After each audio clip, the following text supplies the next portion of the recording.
In the entire history of the Mazda Miata, I don't think there's been a single generation where people have come out and said, wow, these seats out of the factory are perfect. In fact, more often than not, it's the complete other way around, with people doing all kinds of modifications to make the seating position better, more comfortable, more whatever.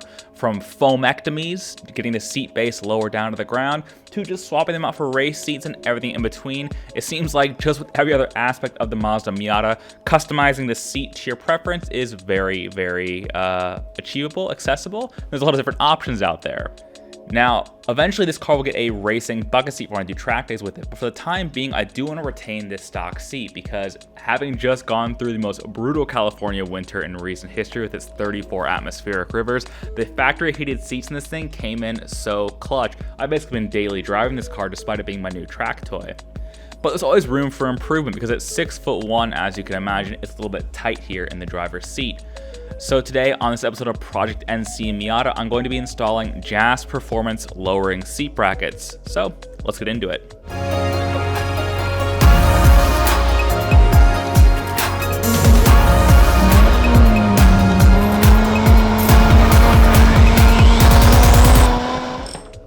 Removing the driver's seat from an NC Miata is an absolute breeze. There are 4 14mm bolts, one at each corner of the seat. You can slide it up and back to kind of get access to those bolts. And then you need to remove the seatbelt from the seatbelt guide, which is attached to the seat. Once you have the seat unbolted, you can pull it up and reveal the main body connector that connects the seat to the vehicle. That's for things like the heated seat controls, the airbag, things like that. Now, of course, you want to have the battery disconnected before you remove this in order to not blow up the airbags in the vehicle. But once you do that, you'll see the black part of the connector has a little tab you can pull in and basically pinch. And once you pinch it, you can pull it up and out that it disconnects. Then the seat's free. Now that I have the seat removed from the Miata, you can see what the Jass Performance lowering brackets actually do. This is a stock rear seat mount bracket that comes on the NC Miata. Basically, this bolts onto the seat rail, which bolts into the floor of the car. It's flat. This is a Jass Performance bracket. As you can see, it drops down 1.5 inches, effectively lowering the rear of the seat 1.5 inches. And the rear of the seat is where all your height and headroom comes into place. So that's actually all the Jass brackets replace, just the rear 2 mounts for the seat. That extra 1.5 inches, I suspect, is going to be really crucial because every inch counts in a small car like the Miata. It's also worth noting that Mazda changed the seat design from NC1 2006 to 2008 and NC2 onward, that's 2009 to 2015.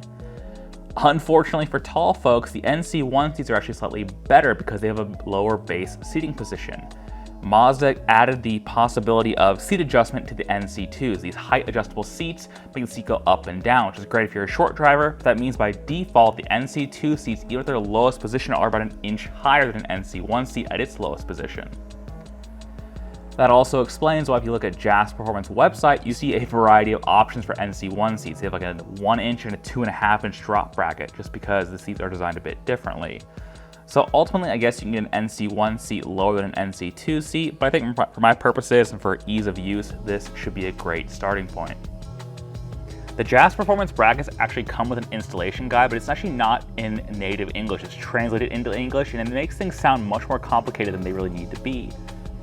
Specifically for the NC2 people, because they changed the seat pan mounting design, on NC1s, they recommend you remove the whole seat guiding tracks, which apparently is much simpler on NC1s. On the NC2, it's a bit more complicated, so you don't actually have to remove this from the seat. All you have to do is kind of position up and out of the way, because what you need to do is, due to this stiffening rib right here on the bracket, it won't normally bolt onto this outer rail. So you have to clearance the rail a little bit until it basically clears this gusset right here. So you basically move the seat up like that, and then hit this with a grinder or some sort of a flap disc like I did until you kind of mellow it down like this, just a few millimeters, and that gives you just enough room to clear this ridge. Whoops, wrong side. Gives you just enough room to clear this ridge and get the seat bracket on. Once you're done grinding this, you do want to push both these rails down and actually give the inner rails a teeny bit of clearancing as well. And that's because when the seat moves all the way back, which if you're tall you want to do, this will actually hit this bracket if you don't clearance it just a teeny little bit. Once you're done clearancing these up with your grinder, hit them with some spray paint, make sure they don't rust, then we should be good to go to install these guys. Oh, hi there. It's your boy, just checking in. Are you enjoying the video so far? Well, of course you are. That's because this is some grade A primo content we're talking about. So go ahead and show your support by hitting the like and subscribe buttons. It's free and it helps the channel. All right, back to the video.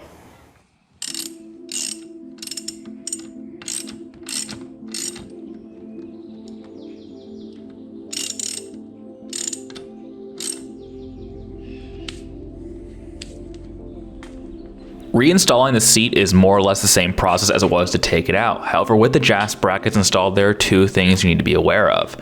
First things first is that the brackets will interfere with the carpet in the vehicle. So what I did is, instead of cutting out a giant chunk of the carpet like what Jass recommends, is I just cut little reliefs in the carpet. That way you can kind of stretch around the bracket without having to remove it entirely. Secondly, it's worth pointing out that while the fitment on the Jass brackets is quite good, it's a very tight, precise fit. So make sure to get all 4 seat bolts in quite loosely, make sure everything lines up first before cranking any of them down.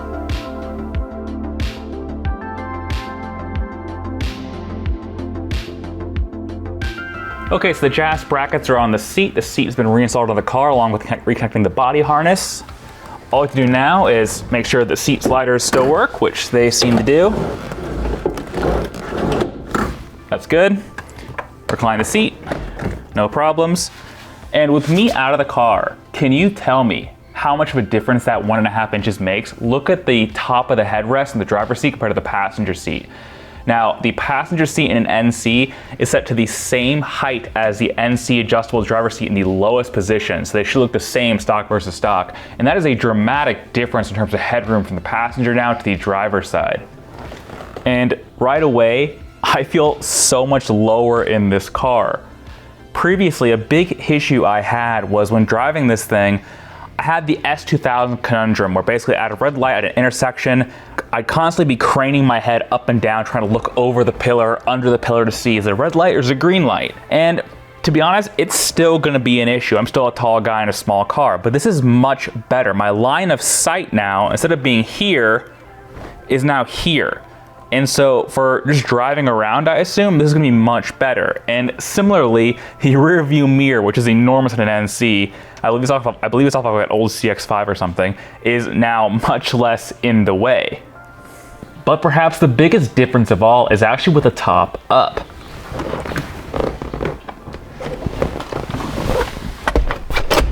You see, the NC has what's called a Z folding top. It's the way the mechanism here is designed, the way the top goes kind of up and then back, then folds down.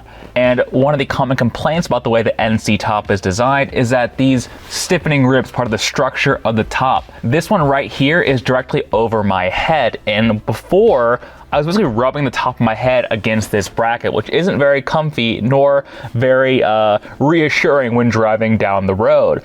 But now, being 1.5 inches lower, for the sake of comfort, I have a lot more clearance with this stiffening brace for the top right here. And presumably in the event of an accident, I'd probably go forward now rather than up and whacking this thing in the head, which sounds very, very painful. Oh yeah, and on the plus side, dropping and putting the top back up is still a 2-second job. This seat of the pants feel can only matter so much. We actually need to hit the road and try driving this thing. So let's reconnect the battery and then I'll see you on the road in a minute. So don't be surprised when you start your car up to find you have a pretty nasty idle dip. When you unplug the ECU for that long period of time, the car goes into a deep learning state. It basically resets all the adaptations the ECU once had. So it's gonna stumble around and find its idle, maybe rev a little bit funny, have kind of odd throttle response until it relearns. For my car, that took about 15 miles of driving per perspective. Looking beyond that, this seating position is definitely the best thing I've done to this car yet. And for about $100, it was an obvious no-brainer. If you're a taller driver, I'd say if you're over even like 5'10", this is a must-do modification to your Miata. This helps so much. every inch counts, and in the case of this 1.5-inch lowering bracket, it's so true. Everything about the driving position, at least for me, is much more natural now. Because the rear of the seat is lower, but the front of the seat is still the same height, it kind of gives the seat a bit of a rake, which actually means it holds me in a little bit more nicely. Similarly, the extra bend in the knees I now have, for me at least, makes for a much nicer time using the pedals. And as an added bonus, it also gives you a little bit more knee clearance with the steering wheel.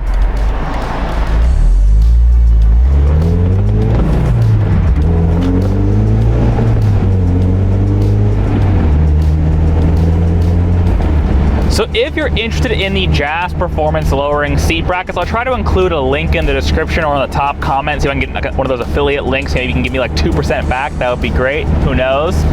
I will say, if you are an NC2 or an NC3 driver and you look at the instructions and they seem daunting, don't sweat it.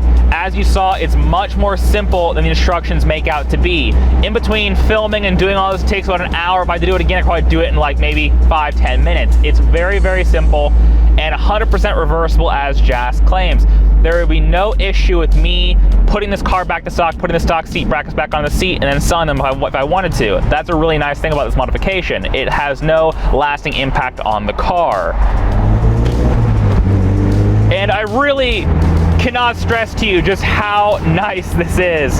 This lowered seating position, sure, it's still not a racing bucket seat that'll come in the future, but for now on the street, this is great. I'm so much more comfortable in this car.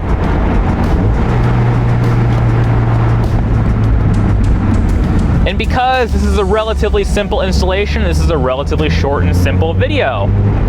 So I think I'll wrap it up here.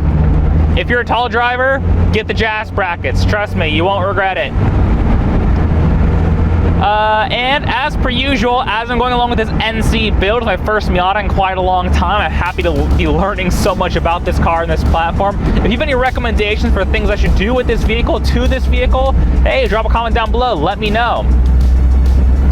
Oh yeah, and subscribe if you haven't already. It really does help this little channel out and grow just a bit more every day. Maybe one day I can quit my day job, who knows? But in the meantime, guys, my name is Jake. You've been watching Drive, Break, Fix, Repeat. This has been my NC2 Miata that I love so much, and I'll see you guys next time or go do more fun things with cars. Bye.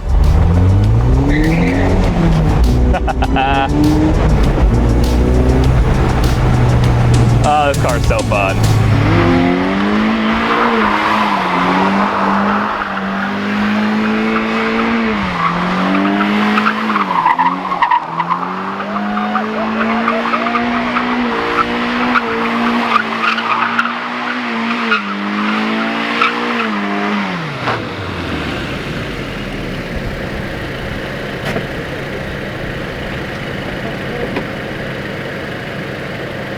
Ugh.